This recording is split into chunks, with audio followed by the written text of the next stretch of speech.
The U.S. aerospace sector is warning that it could face further supply chain and manufacturing problems if the federal government doesn't step up its regulatory review process soon.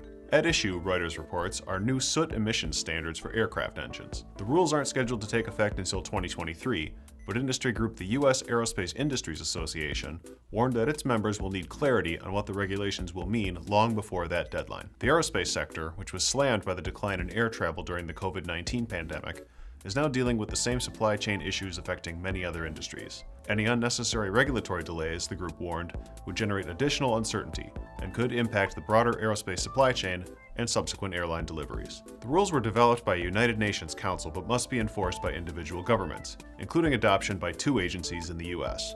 The Environmental Protection Agency is reportedly expected to craft a final rule by next September, leaving just a few months for the FAA to sign off and aerospace manufacturers to make any changes. Companies are concerned that the 2023 deadline could be at risk.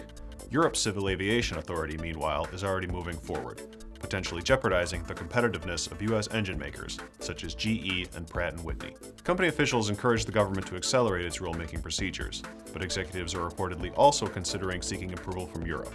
Although that plan could be faster, it would also require help from the FAA, and could still raise manufacturers' costs. I'm Andy Zoll, this is IEN Now.